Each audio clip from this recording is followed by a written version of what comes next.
नमस्कार, आप देख रहे हैं एसटीवी न्यूज। मैं हूं मोहम्मद सादिक हुसैन। उत्तर बिहार की प्रमुख खबरों की शुरुआत में डालते हैं आज की सुर्खियों पर एक नजर।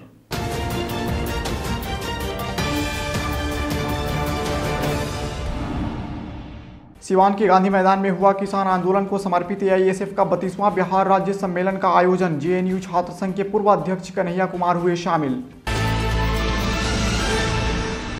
घर में घुस अज्ञात चोरों ने एलईडी जेवरात सहित उड़ाए लाखों के सामान। मोतिहारी शहर के जमला प्रगति नगर मोहल्ले का है मामला। 8 सूत्री मांगों की पूर्ति के लिए बिहार राज्य कार्यपालक सहायक संघ की अनिश्चितकालीन हड़ताल आज 5वें दिन भी जारी। उच्च माध्यमिक विद्यालय रामनगर बनकट के प्रधानाध्यापक ने डीओ को लिखा आवेदन लिख विद्यालय में मूलभूत सुविधाओं की मांग। बिहार राज्य कार्यपालक सहायक सेवा संघ के बैनर तले अनिश्चितकालीन हड़ताल के आज 5वें दिन भी प्रदर्शन जारी। सारण के कार्यालयों में दिख रहा व्यापक असर। मझौलिया के औंढहर शेख बाजार स्थित सेंट्रल बैंक में शॉर्ट सर्किट से लगी आग। ग्रामीणों की सूझबूझ से बड़ा हादसा टला। सिकटा सामुदायिक स्वास्थ्य केंद्र के मुख्य द्वार पर बह रहा नाले का गंदा पानी। लोगों को संक्रामक बीमारी होने का सता रहा डर। जाप प्रखंड अध्यक्ष ने आदापुर सरकारी अस्पताल पर लगाए गंभीर आरोप। कहा, कुत्ते के काटने पर अस्पताल में मरीजों की सुई के लिए राशि की होती है डिमांड। मोतिहारी शहर के बड़ा बरियारपुर में एक युवक ने की खुदकुशी। परिजनों का रो रो कर है बुरा हाल। और सुगौली पहुंचने पर ऋतिक प्रताप सिंह का भाजपा नेताओं ने किया भव्य स्वागत।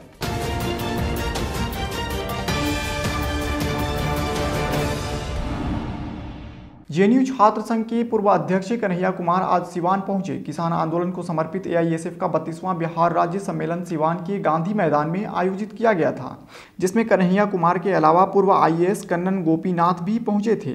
इस दौरान उन्होंने कहा कि लोगों को अपने आप गुलामी से मुक्त कराना होगा तथा उस विचारधारा से बाहर आने की ज़रूरत है जो उनके जहन में बैठ चुकी है। इस दौरान उन्होंने एसटीवी न्यूज़ के हमारे सिवान संवाददाता सादिक से खास बातचीत की। सर, बहुत स्वागत है एसटीवी न्यूज़ में आपका। आज के प्रोग्राम के बारे में सर क्या है?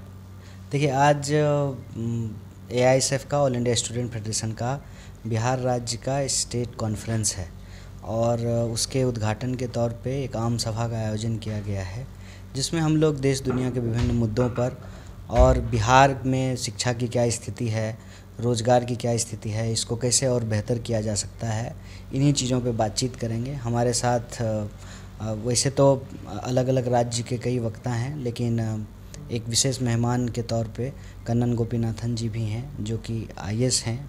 आईएएस इसलिए मैं कह रहा हूँ कि अभी तक उनका इस्तीफ़ा सरकार ने स्वीकार नहीं किया है और जो मौजूदा केंद्र सरकार की नीतियाँ हैं, जिस तरीके से वो काम करती हैं, उस पे जो है उन्होंने अपना एक प्रतिरोध दर्ज करते हुए अपने डीएम पोस्ट से उन्होंने इस्तीफ़ा दिया था, वो भी रहेंगे। और विभिन्न ज़िलों के प्रतिनिधि आए हुए हैं और स्थानीय निवासी जो है उस आम सभा में शामिल होंगे, उस पर अपनी बातचीत रखेंगे। आज का जो टॉपिक होगा वो तो आपके हिसाब से आपकी पार्टी लेवल का होगा या फिर आम जनता से रिलेटेड कोई मुद्दा होगा? नहीं, पार्टी लेवल पे तो हमने कहा ही नहीं। हमने कहा कि शिक्षा की क्या स्थिति है, रोज़गार की क्या स्थिति है, इस संबंध में बातचीत करेंगे। आज इसके बाद अगला दौरा आपका कहाँ का? दौरा होते रहता है, देश के अलग अलग हिस्सों में, अलग अलग राज्यों में जाते रहते हैं। बिहार के बाद जो है बंगाल जाएंगे, आसाम जाएंगे, केरल जाएंगे, कई जगह पे जाना है। इस सभा के बाद 2 और कार्यक्रम बिहार में हैं। एक तो पटना ज़िला में एक कार्यक्रम है, एक मूर्ति का अनावरण करना है। उसके बाद रोहतास में भी एक कार्यक्रम है 22 तारीख को। वहाँ पे किसान महापंचायत बुलाई गई है, जिसमें वक्ता के तौर पे संयुक्त किसान मोर्चा के पार्ट रहे उसमें शामिल हैं योगेंद्र जी, वो भी रहेंगे। इस तरह से कार्यक्रम होते रहते हैं देश के अलग अलग हिस्सों में। कन्हैया कुमार कहीं ना कहीं संजीदगी से अपनी बात रखने के लिए बड़ा मशहूर हैं। इनके बातों में बड़ा वज़न होता है, पब्लिक इनको सुनना चाहती है। तो कन्हैया कुमार क्या इस तरह की छवि बन कर के मार्केट में उभरे हैं कि वो लोगों तक जा कर के एक सरकार में बदलाव लाने का प्रयास कर रहे हैं और सरकार में बदलाव लाने की जो कोशिश कर रहे हैं वो कामयाबी तक दिला पाएंगे? मार्केट में समान थोड़ी है कि मार्केट में उभरेंगे। देखिए, हम इस देश के नागरिक हैं, जैसे आप हैं, जैसे बाकी सारे आपके व्यूवर जो आपके चैनल को देखते हैं, उनकी तरह हम भी एक नागरिक हैं और नागरिक अधिकारों के लिए जो नागरिक अधिकार हमको इस देश का संविधान देता है उसमें समानता का अधिकार है, जीने का अधिकार है, न्याय का अधिकार है, बराबरी का अधिकार, एक बेहतर भारत कैसे बने, एक बेहतर समाज का निर्माण कैसे हो सके, उसमें अपनी क्षमता के अनुसार से अपनी भूमिका निभाते हैं। बस बीजेपी एक अड़ियल रवैये के साथ अभी देश में राज्य कर रही है। बीजेपी का जो हिसाब है वो एकदम अड़ियल रुख है। वो चाहे किसी भी तरह का कोई भी आंदोलन है उसके करने से सरकार के ऊपर कोई फ़र्क नहीं पड़ता है। आपको क्या लगता है कि ये कैसे चेंज होगा, कहाँ से इसमें चेंजेस लाया जाएगा कि लोगों की बात को सुनने का काम सरकार करे? देखिए, लोगों की बात सरकार, अगर लोग सुनाना चाहेंगे तो सरकार को सुनना पड़ेगा। लोग जो है लोकतंत्र में सबसे महत्वपूर्ण होते हैं। लोग अभी अपने सवालों को लेकर के संगठित नहीं हैं। अगर लोग अपने सवालों को लेकर के संगठित हो जाएं तो दुनिया में ऐसी कोई ताकत नहीं है जो लोगों की बात को नज़रअंदाज कर सके। और रही बात अड़ियल रवैये की, तो देखिए घमंड जो है वो तो कैसे कैसों का टूट गया है। और जब वो दौर नहीं रहा, बड़े बड़े अपने आप को 30 मार खां समझने वाले लोग जब नहीं रहे तो ये भी नहीं रहेंगे। बात यह है कि जब तक लोग अपने हक और अधिकार को लेकर के संगठित नहीं होंगे, एकजुट नहीं होंगे और उसको लेकर के सरकार के सामने अपनी मांग को मजबूती से रखेंगे नहीं, तब तक जो है सरकार अपनी मनमानी करेगी। सरकार की मनमानी पे रोक भी जो है लोग ही लगा सकते हैं। उन्हीं के पास ये ताकत है, जो सरकार चुनते हैं वही सरकार को गिरा भी सकते हैं। मोतिहारी शहर में अज्ञात चोरों द्वारा एक घर में घुसकर एलईडी गहने और नकदी उड़ाने का मामला प्रकाश में आया है। पूरा मामला मोतिहारी के प्रगति नगर जमला का बताया जा रहा है। गृहस्वामी की माने तो यह घटना रात्रि 9 से 10 बजे की बताई जा रही है, जब वह घर से बाहर खाना खाने के लिए निकले थे। इसी बीच अज्ञात लोगों के द्वारा इस घटना को अंजाम दिया गया है। वहीं बताया जा रहा है कि कुछ ज़रूरी कागजात भी चोरों ने उड़ा लिए और मोटरसाइकिल घर से कुछ दूर खेत में ले जाकर फेंक दिया। वहीं इसे घटना को लेकर थाने में शिकायत की बात भी गृहस्वामी के द्वारा की गई है। गृहस्वामी अमित ने इस संबंध में एसटीवी न्यूज़ से विस्तृत जानकारी दी। जब मैं काम करके शाम में लौटा 9 बजे, तो उस समय तक घर की हालात सब कुछ सही था। 9 बजे जब मैं घर से निकला खाना खाने के लिए बाहर, और 9 से 10 के बीच में मेरे घर में जो है सो कुछ अज्ञात लोगों ने घुसकर कंप्लीट जो है सो वारदात का अंजाम दिया, जिसमें कंप्लीट जो है सो मेरी वाइफ का ऑर्नामेंट्स लमसम 1.5 से 2 लाख रुपया का लमसम ऑर्नामेंट्स था। साथ में एक एलईडी था और कुछ कैश बरामद लोग लेके निकला है। साथ में मेरी बाइक जो थी अपाची, जिसका गाड़ी का नंबर है BR 31 से 2122, जो चोरों ने यहाँ से लेकर निकला, उसके बाद जो है सो उसको जो है सो फेंक दिया गया एक साइड, रास्ता के साइड में। क्योंकि मोहल्ला वाले लोग ने जैसे ही अलर्ट होना शुरू किया, चोरों ने बाइक छोड़कर वो अपना रास्ता निकल कर चला गया लोग। इसलिए प्रशासन के जब नोटिस दिया गया, जिसमें छतौनी थाना, टाउन थाना और बंजरिया, सारे थाने लोगों को नोटिस दिया गया, तो सारे प्रशासन लोग यहाँ पर पहुँचे और उसके बाद इसको निगरानी के लिए लोग गए हैं। अभी तक उसका कोई कार्रवाई नहीं हुआ है। बिहार राज्य कार्यपालक सहायक संघ जिला इकाई पूर्वी चंपारण द्वारा अपनी 8 सूत्री मांगों की पूर्ति हेतु अनिश्चितकालीन हड़ताल आज 5वें दिन भी जारी है। नासिर खान की अध्यक्षता में मोतिहारी समाहरणालय गेट पर चल रहे इस अनिश्चितकालीन हड़ताल में आज हवन किया गया। इस दौरान नासिर खान ने बताया कि सरकार के संविदा नीतियों के खिलाफ हवन कार्यक्रम चलाकर विरोध प्रदर्शन किया गया है। हम लोग का अनिश्चितकालीन हड़ताल का आज 5वां दिन है। आज हम लोग हवन किए हैं कि माननीय नीतीश जी को भगवान सद्बुद्धि दे कि वो लोग सभी कार्यपालक सहायकों का वेतनमान देने का काम करें।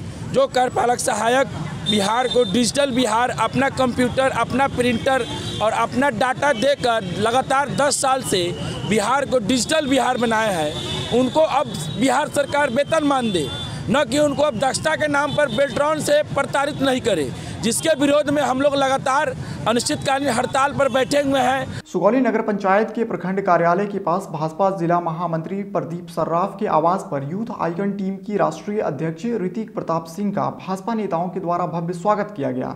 इस दौरान नेताओं ने पुष्पगुच्छ व शॉल उड़ाकर उन्हें सम्मानित किया। बता दें कि ऋतिक प्रताप सिंह रक्षा मंत्री राजनाथ सिंह के भतीजे भी हैं।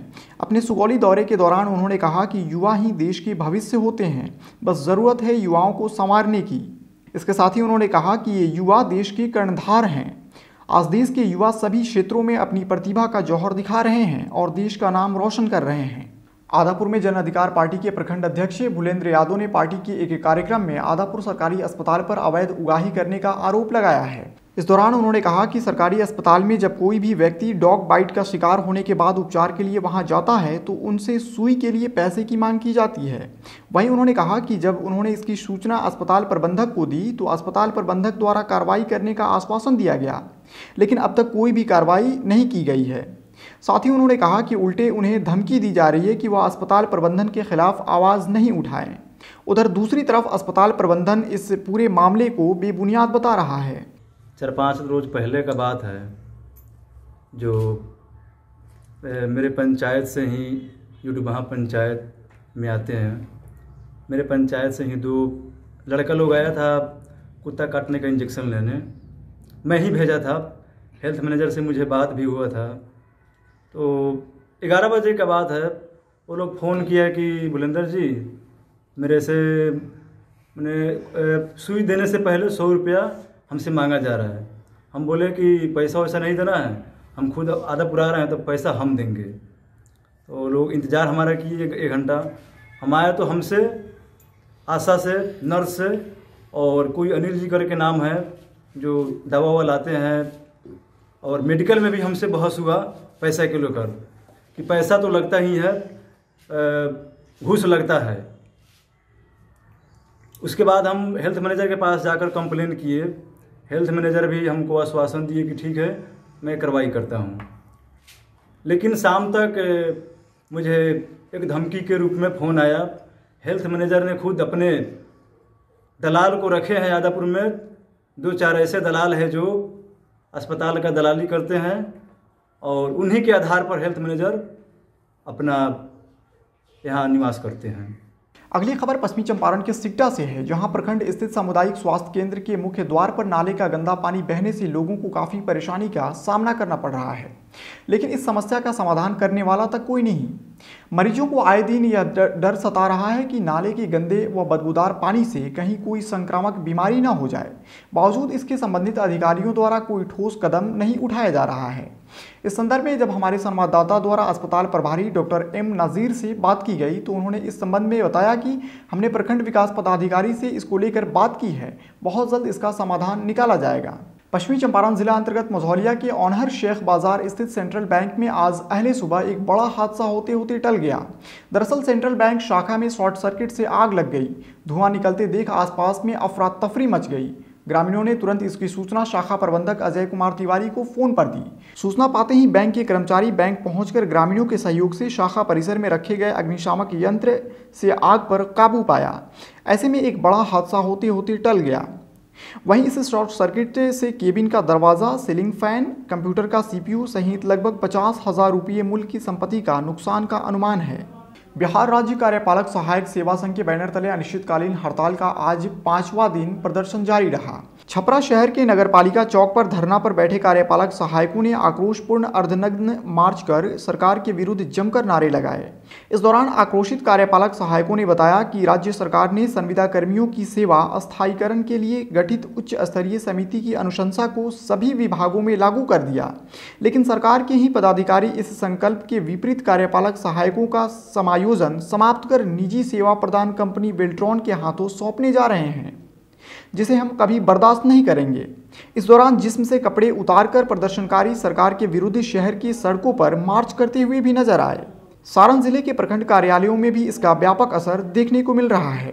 कार्यपालक सहायकों के हड़ताल पर चले जाने के कारण प्रखंड कार्यालय का काम बाधित हो रहा है, जिसके कारण आम लोगों को काफ़ी कठिनाइयों का सामना करना पड़ रहा है। वहीं बताया जा रहा है कि सारण जिले में करीब 750 कार्यपालक सहायक हड़ताल पर हैं, जिनके द्वारा विभिन्न कार्यालयों एवं दफ्तरों में डाटा एंट्री का काम किया जाता है, जिसके कारण अब उन विभागों में भी कार्य बाधित है।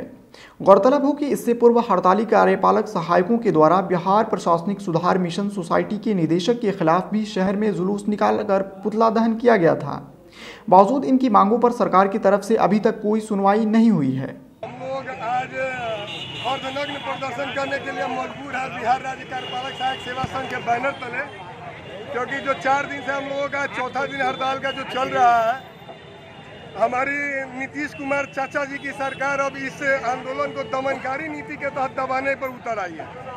हम लोगों को बाइनेम चिट्ठी भेज रही है, कह रही है कि हड़ताल से 24 घंटे के अंदर वापस आओ, नहीं तो तुमको चयन मुक्त कर देंगे, तुम्हारे जगह पर प्राइवेट कंपनी से ऑपरेटर रखेंगे। तो यह अर्धनग्न प्रदर्शन सरकार के मुंह पर वो जवाब है हम लोगों के तरफ से, आपकी चिट्ठी के प्रत्युत्तर है, जिससे आपको पता चल जाए कि आपकी चिट्ठी का हम पर क्या प्रभाव पड़ रहा है, वो आपके सामने है। मसौलिया प्रखंड अंतर्गत उच्च माध्यमिक विद्यालय रामनगर बनकट में छात्र शिक्षक अनुपात में विद्यालय में शिक्षकों के प्रति नियोजन, छात्र छात्राओं की संख्या के आधार पर बेंच डेस्क उपलब्ध कराने और जर्जर भवन को तोड़कर नया भवन निर्माण कराने की मांग प्रधानाध्यापक माला कुमारी के द्वारा किया गया है।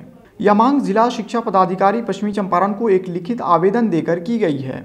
बताया जाता है कि विद्यालय में 1000 से अधिक छात्र छात्राएं हैं, इसलिए विद्यालय में गुणवत्तापूर्ण शिक्षा के लिए बच्चों के अनुपात में शिक्षकों का होना जरूरी है।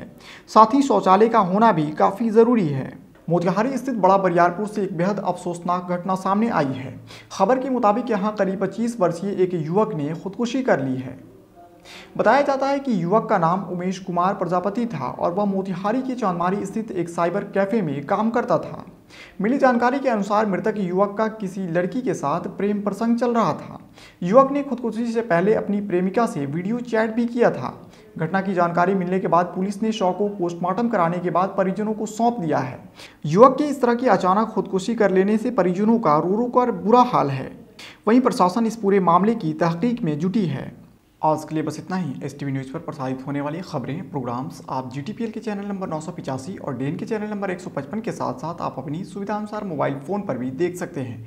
अगर आप हमें YouTube के माध्यम से देखना चाहते हैं तो STV न्यूज़ के ऑफिशियल YouTube चैनल को सब्सक्राइब करें और बेल आइकन्स को दबाकर ताज़ा वीडियोज़ की नोटिफिकेशन प्राप्त करें।